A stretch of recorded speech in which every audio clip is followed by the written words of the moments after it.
This is a story about cars being left to rot in China. What is really going on? This is your favorite half Chinese and let's roll it! Yes, all of these cars have been left to rot. Why on earth is China throwing away entire fields of electric cars?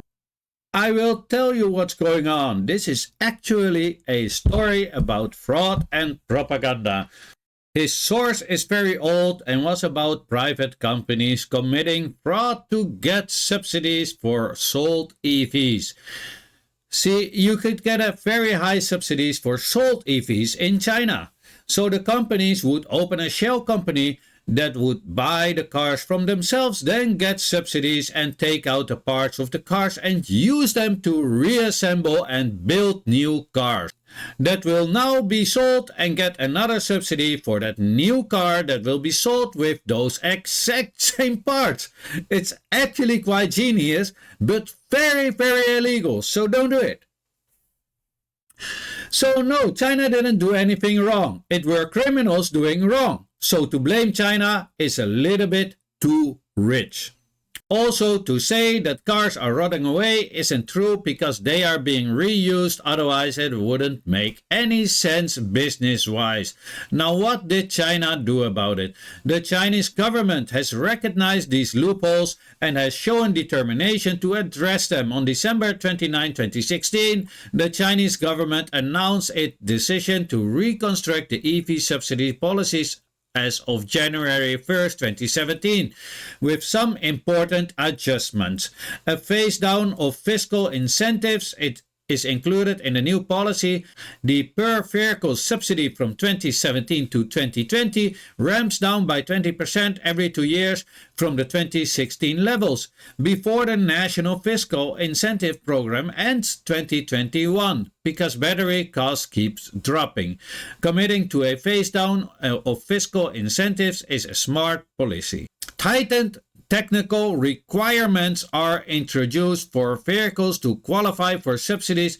The previous universal incentive system will no longer exist.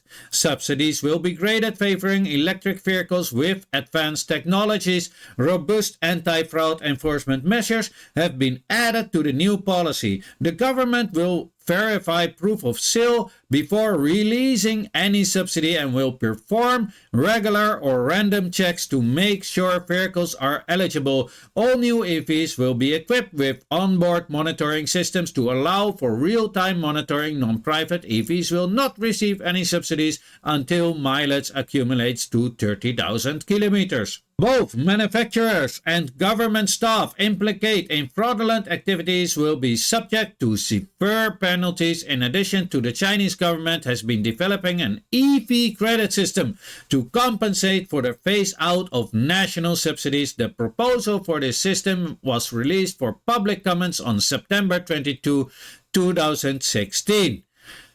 The final rule is scheduled to be released after the proposal is refined and completed, according to Mao Wei, the Chinese Minister of Industry and Information Technology.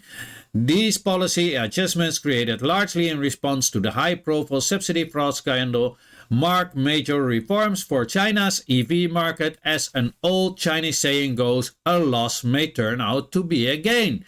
After being struck by the scandal, China's EV market may find the right path towards a prosperous future. This is from an article in 2017. Now, fraudsters are fraudsters and will find some loopholes, but we can't blame a government or a whole country as you do for the crimes committed against that country and or government by a couple of individuals. Even when you hate China so much, try to stay honest. And I know it's hard. Just try. So do we have to blame China or the CPC for this, who are actually fighting against this fraud? Or should we just be honest for one time and say that these companies committing this fraud are just criminal enterprises who do things they are not supposed to do? Well, you tell me. Let me know in the comment section. Also, government subsidies expires. China's NEV sector is to embrace rising competition. That means no more subsidies in 2023. So why is the media running with this story now in 2023? without fact-checking and telling you, their viewers, the truth as you would expect them to do. Now, that is the real question we should ask.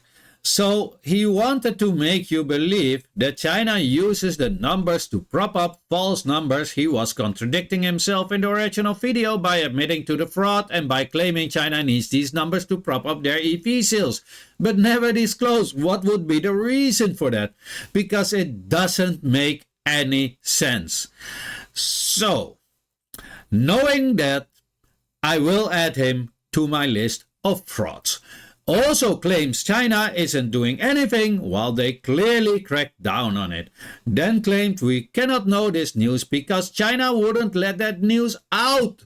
But then how he knows? And explain this China's news site then.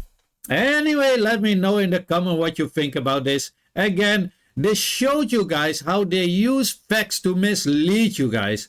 And girls, drop it a like, follow, share. Thank you for watching. This was your favorite half Chinese.